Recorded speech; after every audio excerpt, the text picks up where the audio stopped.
Rápidamente hablemos un poquito acerca de esto que está Pablo moviéndonos a través de esta carta. Ya ha sido una conversación donde Pablo ha estado anunciando acerca de su muerte. Algo que, si piensan desde la perspectiva de la audiencia a quien se le está escribiendo, hay un contenido aquí donde pensamos en judíos y pensamos en no judíos. Pensamos en todos aquellos que vienen de la línea o del pueblo de Dios y aquellos que son griegos, romanos, y es de lo que estaban formadas las iglesias. Esas iglesias ya el evangelio ha penetrado, y aquí está mi punto. La razón que menciono esto de judíos y no judíos, por la cuestión de que Pablo ha estado hablando acerca de su muerte. Si ustedes recuerdan con respecto a la persona de Cristo, y este fue un problema muy serio cuando Cristo estaba vivo, ya aquí Cristo ya no está entre ellos, Cristo ya murió, ya fue sepultado, ya resucitó, ya ascendió al Padre. Entonces es la iglesia moviéndose. En la predicación de Cristo, en la enseñanza de Cristo, había dos componentes que eran lo que se le llama piedra de tropiezo. El primero de ellos tenía que ver con los judíos. Cada vez que Cristo hablaba acerca de que Él era el siervo sufriente, que tenía que ir a una cruz, que tenía que padecer, que tenía que ser entregado en manos de aquellos, para el judío era un problema serio. Y el judío rechazaba eso, esa era una piedra de tropiezo. La otra piedra de tropiezo es la cuestión de que cuando Cristo hablaba acerca de su resurrección. Y los que no les gustaba esa cuestión de la resurrección eran los gentiles, los griegos, los romanos. Entonces, en otras palabras, la predicación típicamente lo metía en problemas. Algo similar está pasando con el apóstol Pablo, porque el mensaje del apóstol Pablo es el mismo de Cristo. El mensaje de la iglesia ha sido el mismo por 2000 años. Entonces, esto que estamos viendo ahora con respecto a esa muerte que Pablo ha estado anunciando, ahora le hemos titulado Viviendo para el que murió. Vivimos para Él, el que murió obviamente, y por eso está con mayúscula, porque es Cristo, ¿verdad? El que murió es Cristo, vivimos para Él, y esto nos lleva a una actitud, nos lleva a acción. Entonces, quiero que piensen conmigo en lo que estamos leyendo esta mañana, porque para considerar la enseñanza del apóstol Pablo, en este tipo de pasajes, y en este caso estamos hablando del capítulo 5, quiero que piensen conmigo en la importancia de lo que habla, porque otra vez, aquí está la transición gramatical que hablamos constantemente, basado en lo que he dicho, y lo que dijo fue la semana pasada, que si acaso se lo perdieron, se los quiero leer rápidamente, y voy a leer, no está en la pantalla, pero voy a leer los versículos del 8 al 10 básicamente, ¿sí? Nada más rápidamente quiero leerles. Bueno, déjenme empezar en el 6, porque quiero que vean todo el contenido.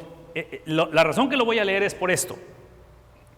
Por tanto, está basado en lo que dije. Pablo está diciendo, vean rápidamente sus Biblias, versículo 6, 2 Corintios 5, versículo 6, por tanto, animaos siempre y sabiendo que mientras habitamos en el cuerpo, estamos ausentes del Señor, versículo 7, porque por fe andamos, ¿qué dice? No por vista. Pero cobramos ánimo y preferimos más bien estar ausentes del cuerpo y habitar con el Señor. Está hablando de ese contraste, cuestión de estar aquí, estar con el Señor, esa lucha interna que todos tenemos, esa situación donde la invitación ha sido de cómo le hago para procesar lo que estoy viviendo a través de lo que está por venir. Es lo inmediato a través de lo postrero, lo que está por venir. Versículo 9, por eso, basado en todo lo que acabo de decir, dice, ya sea presentes o ausentes, ¿qué cosa? Ambicionamos, anhelamos agradar a Cristo, agradar al Señor.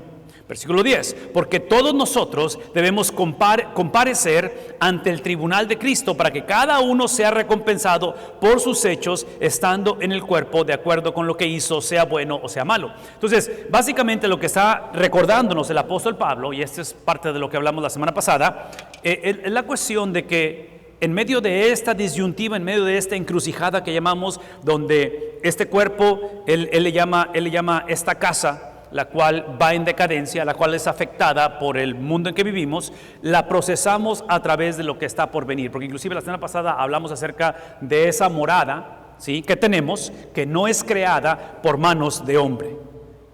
Y si piensan en cuestión de hacia dónde vamos, la semana pasada hice referencia de esa oración, le llamamos la oración sacerdotal, una oración de intercesión que Cristo tiene sobre sus discípulos, que empieza en el capítulo 14, 15, 16 y 17 del Evangelio de Juan. Y así inicia, lo han escuchado anteriormente. El 14 dice, no se turbe vuestro corazón, creer en Dios, creed también en mí. Y luego continúa diciendo, en la casa de mi Padre entonces, esa oración de intercesión sacerdotal es precisamente por esa disyuntiva donde están por atestiguar los discípulos el abuso, el sacrificio, la obra expiatoria de Cristo, que los va a confundir y los va a hacer menguar, y tienen su crisis de fe, y Cristo está diciendo, en medio de esta realidad, prosésenlo a través de lo que está por venir. Ahora, aquí está lo que quiero que pensemos, porque estamos por leer esto.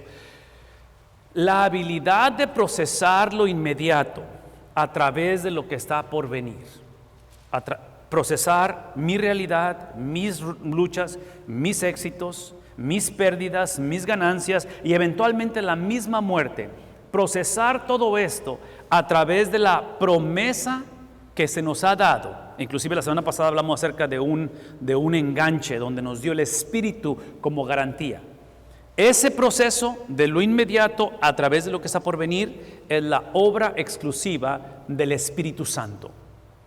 Esto es más que simplemente conocimiento, ánimo de tener una buena actitud. Todo eso es bueno y ojalá lo tengamos, pero esa es la obra sobrenatural literalmente del Espíritu Santo. Y una vez más, esto es importante porque basado en eso dice, conociendo el temor del Señor. Entonces, la habilidad de procesar lo inmediato a través de lo que está por venir, procesar mis carencias a través de lo que Él va a recompensar en aquel momento, esa habilidad me permite recordar de ese temor que somos llamados a tener y a ejercer con respecto al Señor. Porque ¿qué sería lo opuesto de temer al Señor? ¿Qué sería lo opuesto? No temerle, no respetar, no considerar que lo que Él ha dicho es verdad basado en su carácter. Entonces, esta habilidad de poder ver o de considerar el temor del Señor, y déjenme ver si puedo mover esto aquí.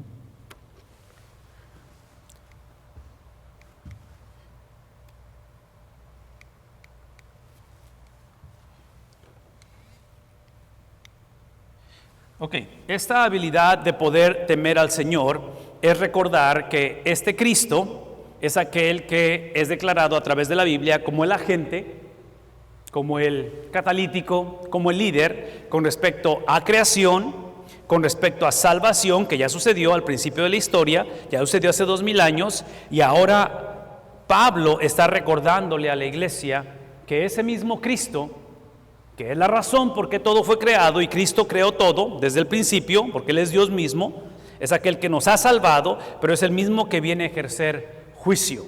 Y eso es lo que Pablo les recuerda a ellos con respecto a este temor al Señor. Entonces, no sé si pudiéramos otra vez hacer el esfuerzo de pensar y de ver la razón por qué estamos mencionando esto. Es porque nuestra realidad, nuestra situación, nuestra condición nos está ayudando a recordar quién es Él. Y basado en quién es Él, y cuando digo quién es Él, otra vez aquí están las descripciones de lo que es Él y lo que hace Él, es que aquí es entonces que me da la habilidad de procesar lo que estoy viviendo. Esto que estoy diciendo es extremadamente importante una vez más, porque mucha gente trágicamente venimos o buscamos a Dios, a la iglesia, no tanto porque queremos saber quién es Él, nos interesa saber quiénes somos nosotros, y sobre todo, ¿qué hago cuando estoy pasando por esto? Entonces, yo no estoy en contra que sepamos quiénes somos, no estoy en contra que hagamos lo que tenemos que hacer, pero yo creo que la conversación siempre inicia basado en quién es Él. Porque si yo no sé quién es Él, por naturaleza, voy a depender de las circunstancias y voy a dejar que otras circunstancias u otras personas definan mi identidad. O, aquí está el riesgo más grande. El riesgo más grande es cuando yo defino quién soy. Y es obvio que eso nunca ha funcionado, porque en el libro de Génesis, cuando el hombre quiso ser como Dios, ustedes recuerdan el resto de la historia. Viene la caída del hombre. Entonces, la conversación siempre inicia con una perspectiva, con un entendimiento claro de quién es Él, para entender quién soy yo.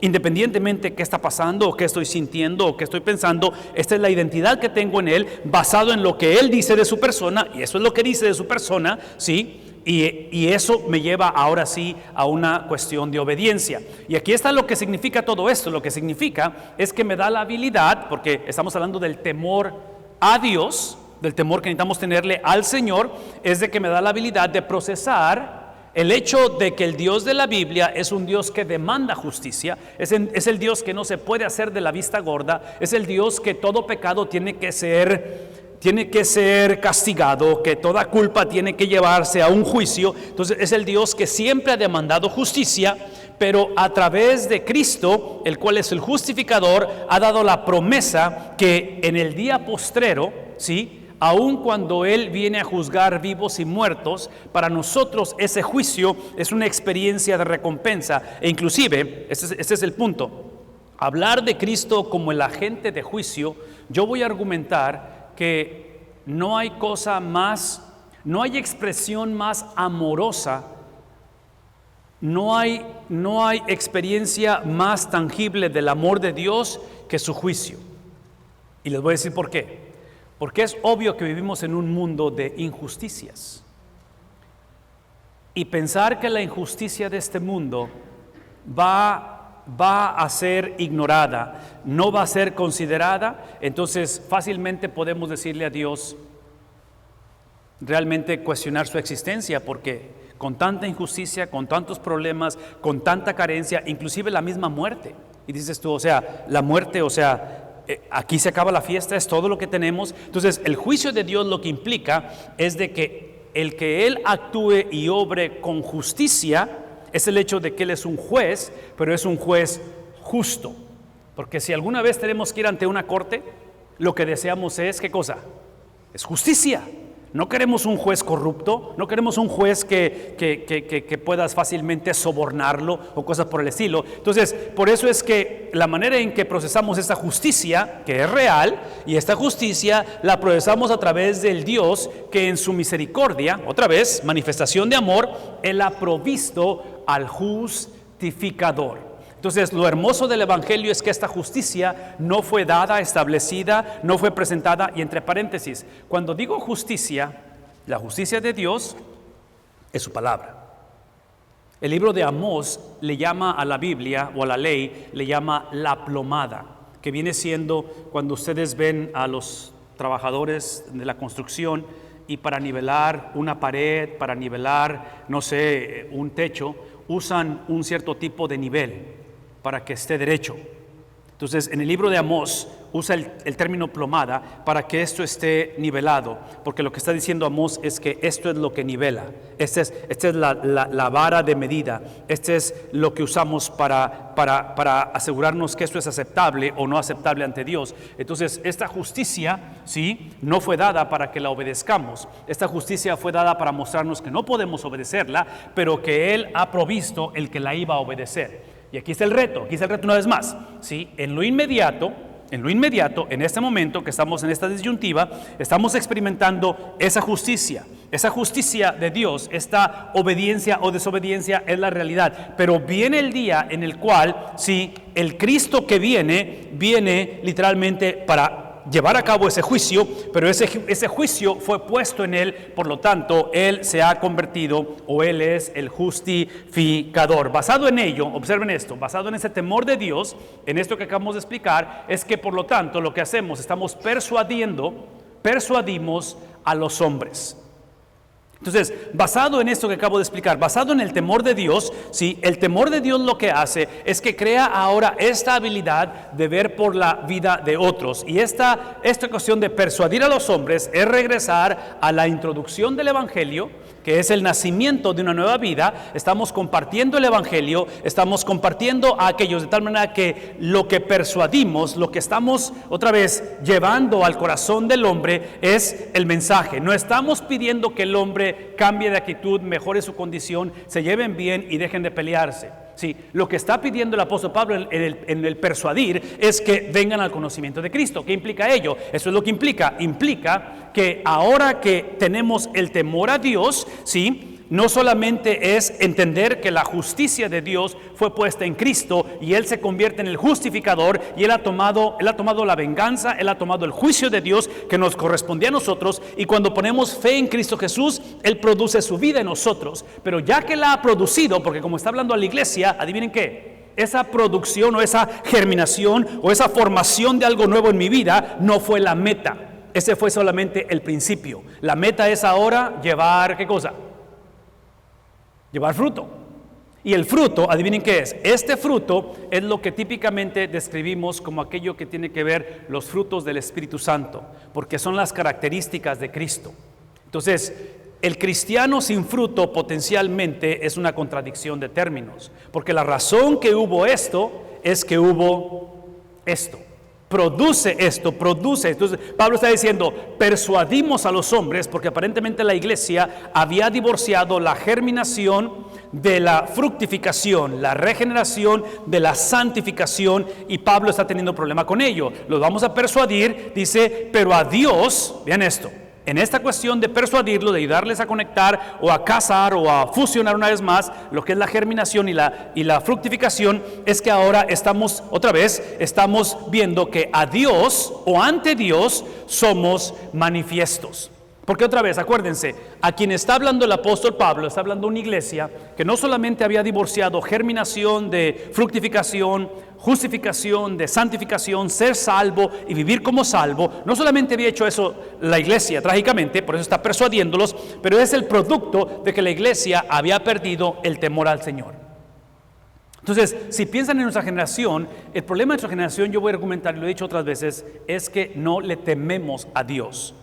Hemos creado una caricatura de Dios, hemos creado a un Dios, otra vez, no de juicio, un Dios que simplemente se hace de la vista gorda, simplemente no manda a nadie al infierno, en fin, creamos otra vez distorsiones de la persona de Dios, de tal manera que Pablo está diciendo, al fin de todo esto, no solamente les estoy diciendo la verdad y estoy persuadiéndolos, pero adivinen qué, Dios es testigo de ello.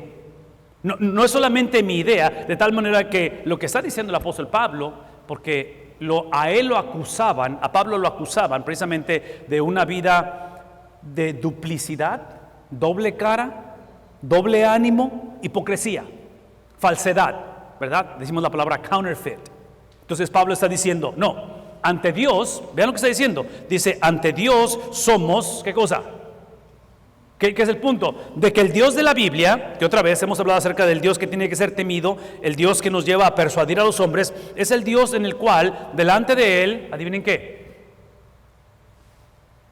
¿Qué implica esto? ¿Qué es un mito? ¿Una leyenda? ¿Algo ficticio? Delante de Dios todo sale a la luz. Es el punto que está tratando de decir. Entonces, no hay manera que ustedes me puedan, Pablo está diciendo, no hay manera que ustedes me puedan acusar o continuar acusándome que mi evangelio es falso, que mi evangelio o mi vida no están conectando o no son compatibles, porque otra vez lo que creemos y cómo vivimos tiene que haber compatibilidad en ello, de tal manera que dice él, no solamente a Dios somos manifiestos, y espero que también de la misma manera como a Dios también seamos manifiestos en las conciencias de ustedes. ¿Por qué? Porque aquí el punto no es solamente de que yo le tema a Dios, no es solamente de que yo ejerza mi ministerio, no es solamente de que yo tenga una relación con Dios. Esta expresión, este conocimiento, este concepto de que temo a Dios, este concepto de que estamos llevando a cabo la obra de Dios, este concepto de que tengo una relación con Dios, es para ustedes. Ahora, quiero que piensen conmigo esto, porque aquí es donde quiero que piensen en lo importante de las palabras del apóstol Pablo. Observen cómo Pablo está llevando a la iglesia y concluye poniendo, en inglés decimos, putting the ball on their court. Está tomando la pelota y está diciendo, ok, les toca a ustedes anotar. Cuando tienes un partido de básquetbol o de fútbol, quien tiene la pelota es el que tiene que anotar. Entonces, Pablo está diciendo, les toca a ustedes tomar una decisión. En otras palabras, esto no es nada más para que tomen nota y hagan conocimiento y mediten y se sientan mejor y traten de cambiar. No, es para que entendamos la responsabilidad que tenemos juntos como iglesia o como iglesias, sobre todo para nosotros aquí en Coastal Bend, el pensar en la transición de búsqueda de pastor. ¿Sí? Yo voy a argumentar, este va a ser mi argumento, que la búsqueda de pastor va a ser mucho más efectiva y mucho más placentera si podemos asumir nosotros nuestra responsabilidad. En lugar de decir, necesitamos buscar a un pastor que simplemente haga esto, nos enseñe esto y de alguna manera nos motive. No, esto tiene responsabilidad de cada uno de nosotros. Esa es la tarea de la iglesia que está diciendo él. No solamente esto es manifiesto ante Dios, pero también es manifiesto a las conciencias de ustedes, porque ustedes continúan abrazando una falsificación del evangelio, ustedes continúan creando disfuncionalidad entre ustedes y ustedes continúan no responsabilizándose de lo que es el llamado al Señor. Y el llamado al Señor, una vez más, es el temor al Señor, es el persuadirnos unos a otros y es el entender que delante de Dios no hay secretos. La razón por la cual Pablo está buscando esta relación con la iglesia es porque Pablo sabía que al ser salvo, ¿sí? Para ser salvo es la cuestión de que soy salvo por Cristo. Nada más, es por gracia que soy salvo a través de la fe, dice Pablo, soy salvo por Cristo, pero el mismo Cristo determina el para qué soy salvo. Entonces, cuando él habla acerca de que él quiere ser manifiesto a la conciencia de la iglesia, es porque Pablo sabe que su llamado, Pablo sabe que su habilidad de temer a Dios, el persuadir a otros, el que ante Dios no hay secretos y que quiero que sea transparente en frente de ustedes, es porque cuando somos salvos para obedecer la Biblia, que esta obediencia a la Biblia es una experiencia corporal. Inicia de una manera personal, donde yo tengo que ser como intérprete, como lector, tengo que encararme con la palabra de Dios, y aquí es donde regreso a lo que he dicho anteriormente, y por eso es que predicamos a través de libros de la Biblia, les dije al principio, porque hoy estamos terminando en el 15, próxima semana, 16 en adelante. Entonces, la cuestión de la Biblia, la cuestión de esto, que es una de las razones por qué somos salvos, esta no puede ser una experiencia hasta que alguien me hable de la Biblia. Esta tiene que ser mi responsabilidad de leerla, de meditarla, de ser escudriñado por ella. Entonces, cuando la familia, cuando el hogar, cuando la esposa, cuando los hijos, todo lo que saben de la Biblia o lo que conocen es lo que alguien más les dice, ese es un problema serio. Eso habla de anemia espiritual, habla de no entender el para qué. Entonces, ¿qué es la implicación? De que no vamos a llegar a este punto, de que voy a pensar, mientras yo le tema a Dios, mientras yo haga para el Señor, la iglesia, ¿me explico? ¿Ven lo que está pasando? Minimizamos a la iglesia, somos presos para criticar la iglesia, pasamos por momentos difíciles en la iglesia y lo primero que hacemos, aventamos la toalla, como luego decimos, porque no hemos hecho un compromiso, ¿verdad? Donde convenencieramente esta experiencia la hemos dividido. Entonces, en este caso, otra vez, somos salvos para la palabra de Dios, que es una experiencia corporal, y somos salvos, entonces, para que la iglesia sea saludable. La iglesia no es saludable porque tiene un buen pastor o el mejor pastor o tiene pastor. Eso es importante y es parte de la salud de la iglesia. Pero la iglesia es saludable cuando cada persona, cada individuo, cada padre, abuelo, joven y niño se responsabiliza de nuestra labor y nuestro papel. Porque eso exactamente es lo opuesto. La iglesia es no saludable, o en este caso tiene anemia o tiene carencias, cuando no respondemos al llamado. Entonces, mi argumento va a ser este, y voy a decirles más. Yo argumentaría que dentro de la providencia de Dios, del plan de Dios, del tiempo de Dios, el hecho de que la iglesia no tenga a un pastor oficialmente y que estemos en este periodo transitorio o de interinato, para mí es la oportunidad perfecta de decir, ¿dónde está mi responsabilidad? ¿Dónde está el papel que yo juego en esto? Porque acuérdense, el llamado supremo de la vida del hombre no es el pastorado, es el cristianismo, es el ser seguidor de Jesús. Ese es el llamado más importante. De tal manera que aquí es donde Pablo está poniendo responsabilidad. ¿Qué implica todo ello? Bueno, implica que no nos recomendamos otra vez a ustedes, ¿sí?, sino que les damos oportunidad de estar orgullosos de nosotros. En otras palabras, ustedes me critican, está hablando Pablo, ustedes cuestionan mi apostolado, ustedes continúan escuchando un evangelio del cual yo no he predicado, y acuérdense que él es el fundador de la iglesia. Entonces piensen en términos de hijos, de nietos, donde son tuyos, ¿verdad? O sea, es tu familia, y Pablo ha estado experimentando traición dentro de la familia. Pablo dice, no nos recomendamos otra vez a ustedes, sino que les damos oportunidad de estar orgullosos de nosotros, ¿sí?, para que tengan respuesta, ¿sí?, para los que se jactan en las apariencias y no en el corazón. Una vez más, la enseñanza del Nuevo Testamento o de la Biblia en sí, pero el Nuevo Testamento tiene de cierta manera como dos énfasis que son como dos piernas que al caminar tienes que usarlas las dos. Y es la cuestión, piensen en cuestión de crianza de hijos. ¿Sí? En la crianza de los hijos tenemos que amarlos, tenemos que nutrirlos, tenemos que protegerlos, tenemos que alimentar esa relación. Pero simultáneamente, como dos piernas, tenemos que corregir, tenemos que aplicar disciplina, tenemos que, ¿me explico? Entonces la pregunta es, ¿cuál de los dos es? La respuesta es sí. Entonces piensen en esos términos porque lo que está haciendo el apóstol Pablo está llevando esa posición o está ejerciendo ese llamado paternal como fundador de la iglesia, pastoral, cuidando de las ovejas, de liderazgo, porque es el líder de la iglesia, donde la pregunta no es si el pastor o el líder tiene que ejercerlo. La pregunta, como en el hogar, si el hijo, si el nieto se va a dejar amar, se va a dejar gobernar. ¿Ven lo que está pasando aquí? Porque piensen por un momento, piensen en la cuestión de ira.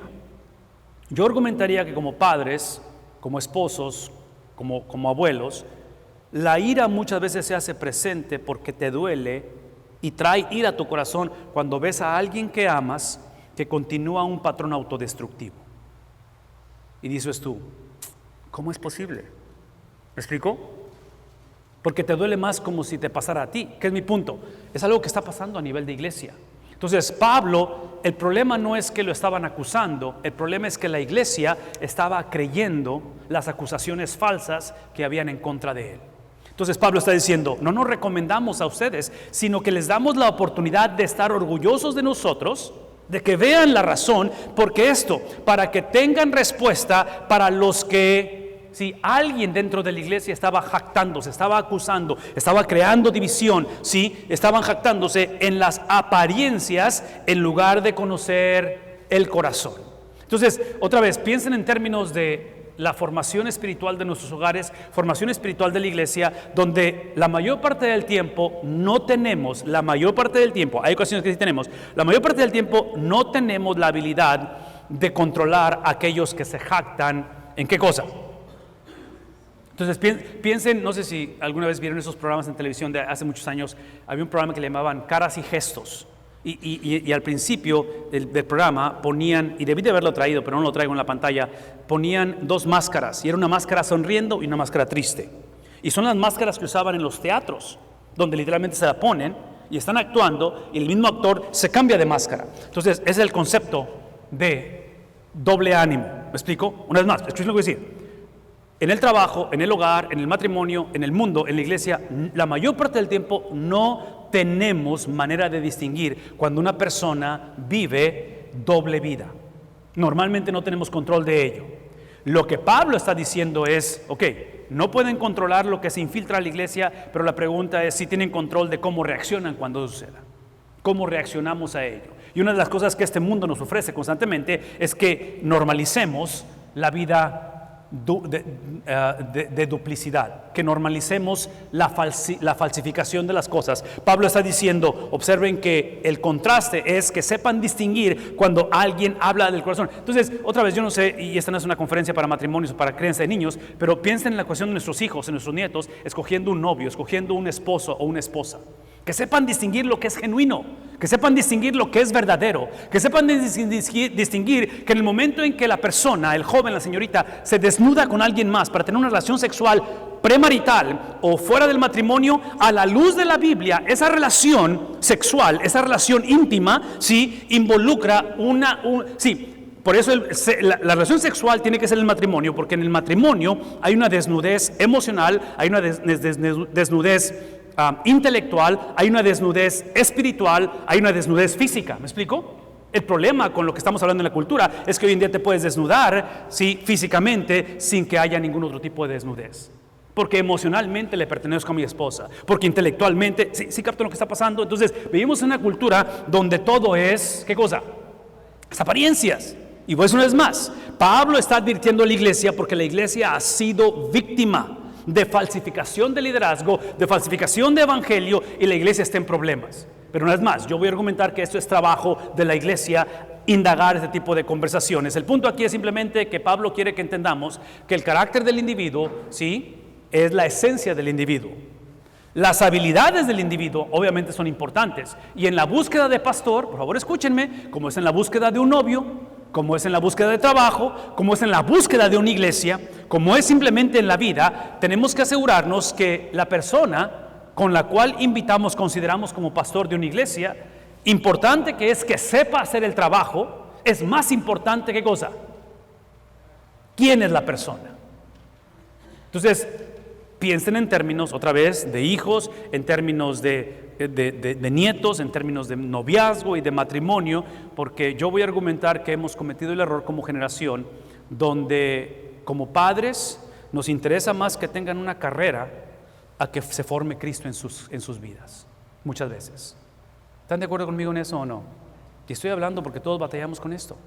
Podemos tener hijos e hijas que tienen carreras y ganan muy bien, nada en contra de eso. Pero ¿qué acerca? ¿Lo hemos hecho a merced de qué? ¿Qué sacrificamos en el proceso? Yo no creo que es uno u otro, porque lo opuesto, yo no creo que tener una relación con Cristo implica que fracasas y que estás batallando. No. Simplemente que es el orden de prioridad, porque Pablo está diciendo, ¿sí?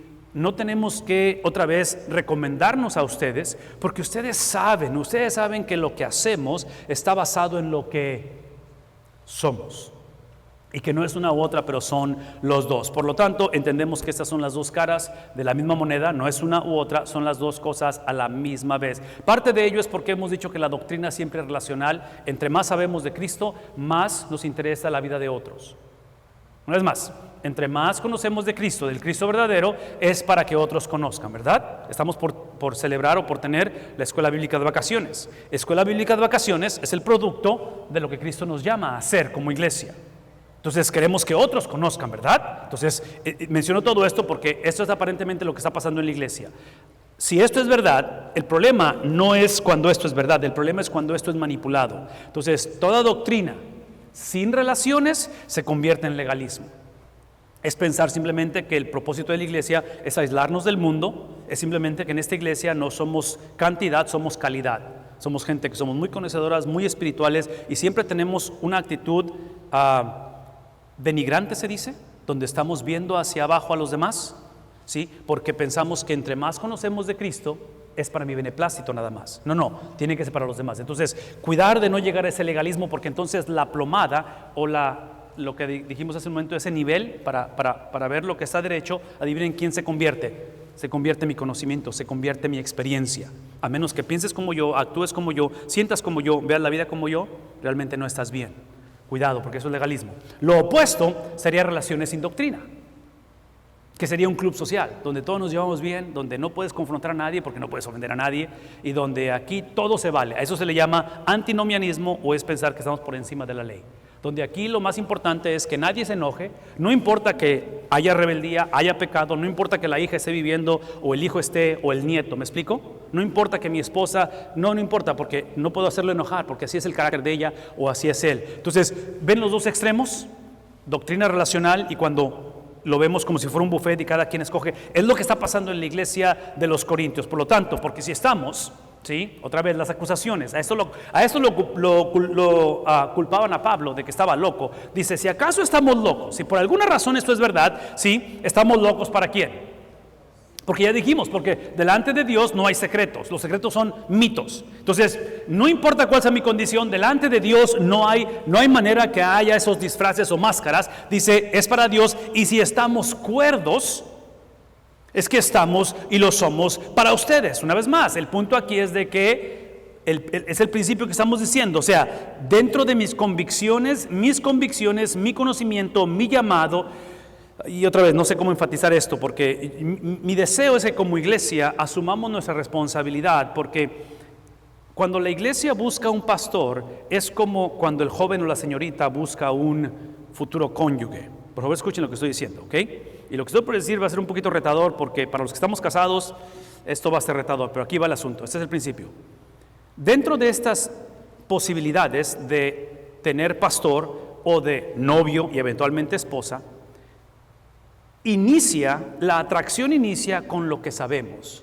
En otras palabras, lo que sé, empiezo a atraer personas que saben o tenemos cierto tipo de compatibilidad, pero eventualmente atraemos lo que somos, no nada más lo que sabemos. Entonces, la pregunta es, ¿qué tipo de pastor queremos atraer? Convirtámonos como iglesia en ese tipo de persona. Esto es lo que estoy tratando de decir. Entonces, como soltero, como señorita, como joven, ¿qué tipo de persona quiero atraer?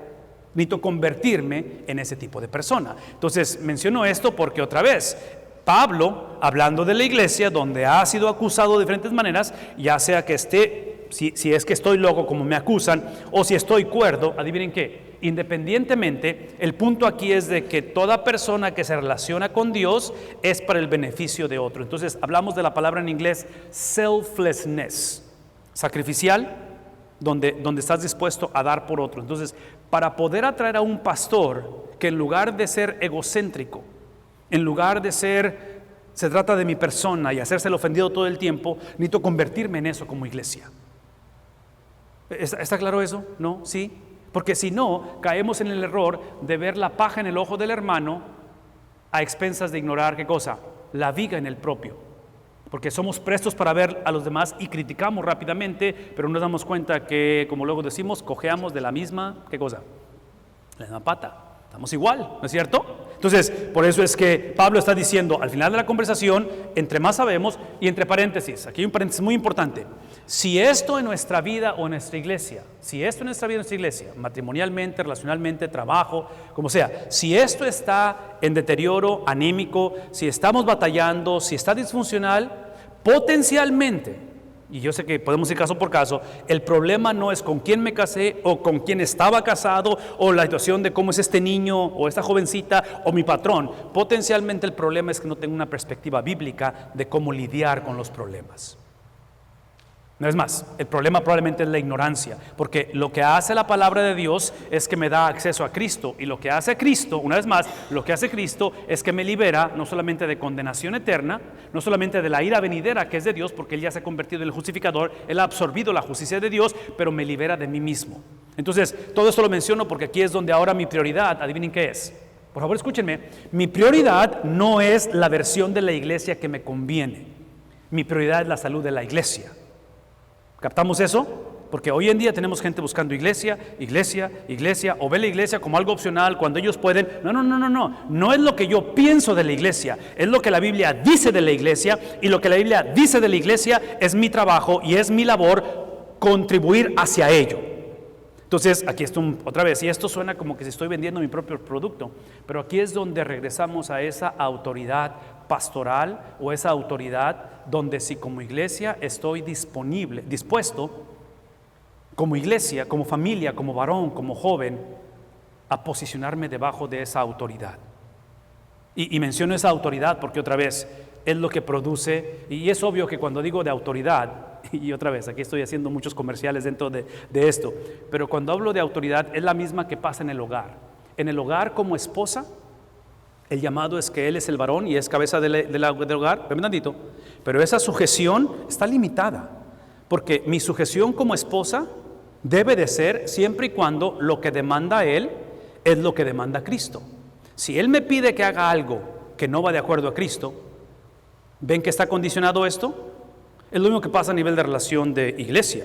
Como iglesia nos sometemos a la autoridad pastoral siempre y cuando esa autoridad pastoral, adivinen qué, esté endorsada como un aval. ¿Por quién? Por Cristo.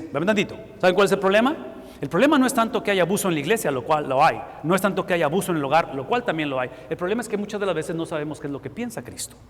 Y al no saber qué es lo que piensa Cristo, no tengo un punto de referencia, sino solamente con quién me casé. O simplemente, ¿me explico? Entonces estoy a merced de cómo sea el individuo, cómo sea la persona, cómo sea el presidente. No. Sí, toda autoridad es filtrada, es procesada a través de la autoridad suprema. Y la única autoridad suprema es Cristo. Por eso Pablo va a decir en un momento dado, sed imitadores de mí, como yo lo soy de Cristo. El punto no es que yo soy el pastor, yo soy el papá, no, ese no es el punto. El punto es Cristo, y de acuerdo a Cristo Él ha establecido estos parámetros. Pues el amor de ¿quién?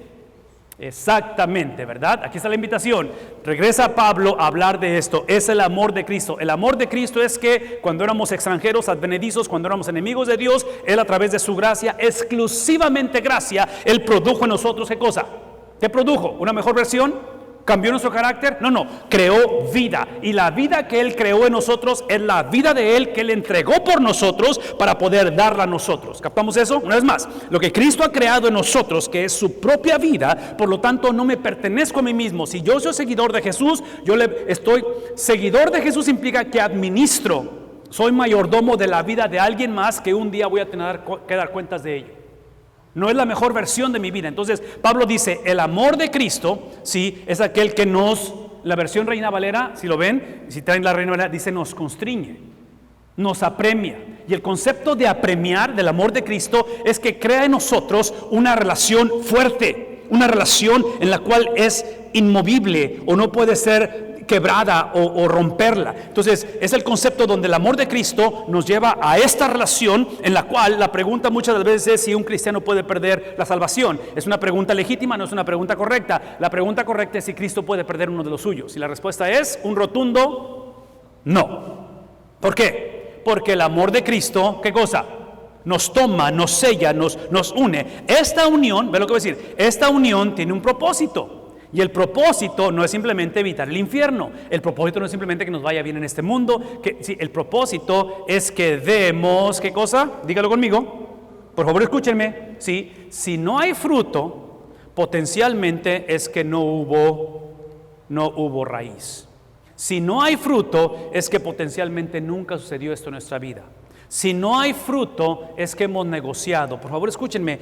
Esto que está en la pantalla es el producto de la intervención exclusiva del Espíritu Santo, que es el Espíritu de Cristo a nivel personal. Pero en el momento en que entra, en que sella, en que transforma y crea la germinación, en ese momento, para que esto se lleve a cabo, tiene que ser una experiencia corporal. Un cristiano sin iglesia está negociando esto. Y aquí es lo que creo que pensemos, porque aquí es donde entra el juicio de Dios. Hablar del juicio de Dios, si Él viene esta mañana, si Él viene esta tarde y encuentra una iglesia sin fruto, adivinen qué va a pasar. Nuestros hijos han estado en Seattle esta semana y parte de sus aventuras ahí en Seattle, Washington, que tuvieron, es que fueron a un sembradío de fresas. Fueron a un sembradío de fresas. Entonces piensen en la cosecha de fresas. Piensen en cualquier cosecha donde el agricultor, donde el trabajador se esmera, donde está a merced de inclemencias del tiempo. La inversión es multimillonaria. Para que no dé fruto, ¿qué va a pasar? Se viene la quiebra el asunto, ¿no es cierto? Hablar de una cosecha que se pierda cuando piensas en la agricultura es devastador. Entonces piensa en una generación de hombres y mujeres donde no hemos dado el fruto, y por eso está diciendo él, es que nos apremia habiendo llegado a esta conclusión. Aquí está la conclusión, eso es como nos apremia, esa es la razón, porque es uno quien murió por quién. No es más, ¿por quién? Aún murió por los que no nos caen bien. Nos murió por los que empezamos a etiquetar gente unos a otros. Él murió por todos. Esto implica que haya una universalidad del Evangelio. El Evangelio es para toda persona que crea, toda persona que esté dispuesta a poner su confianza en Cristo. Y dice él, es que Él murió por todos y por consiguiente, adivinen qué. ¿Qué es lo que produce? Produce por consiguiente que la experiencia de ser sumergido en el bautismo implica ¿qué cosa? Con Cristo estoy juntamente crucificado. Entonces realmente la vida cristiana es literalmente venir ante el altar, no solamente para morir con Cristo, ¿ven lo que voy a decir? Pero venimos al altar para quedarnos aquí el resto de la vida. En el Antiguo Testamento la gente venía al altar, sacrificaba, el sacerdote sacrificaba y se regresaban a su vida cotidiana. El siguiente año lo hacían otra vez, ¿me explico? Eso pasaba en el Antiguo Testamento. En el Nuevo Testamento, como Cristo es el ejemplo supremo, donde para nosotros es simbólico, para Cristo no fue simbólico. ¿Qué le pasó a Cristo? Literalmente fue puesto en un sepulcro. Literalmente Cristo tomó su último hálito y dijo, consumado es, y entregó su espíritu. Esa experiencia de Cristo, vean esto, esa experiencia de Cristo es lo que entendemos, que por eso es que por todos murió, otra vez, para que los que, ¿qué cosa? Prerequisito, viernes, para que el domingo sea una realidad. Entonces, ahora que vivimos la vida de aquel que murió. Ya no vivan sino que vivan para la palabra de Dios y vivan para la salud de la iglesia. Eso implica, sino que ahora vivimos para aquel. Entonces, si vivimos para nosotros mismos, no vivimos para Él. Y aquí está el problema, ¿sí? Porque cuando vivimos para Él, ¿sí? El cual murió y el cual, ¿qué cosa?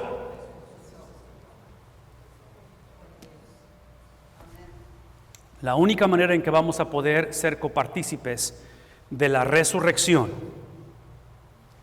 en aquel día es que nos unamos a Él, primeramente en su muerte. Todo lo que Cristo hizo, lo hizo por su iglesia, para que su iglesia lo haga por otros. Inicia de una manera personal, para una manera corporal.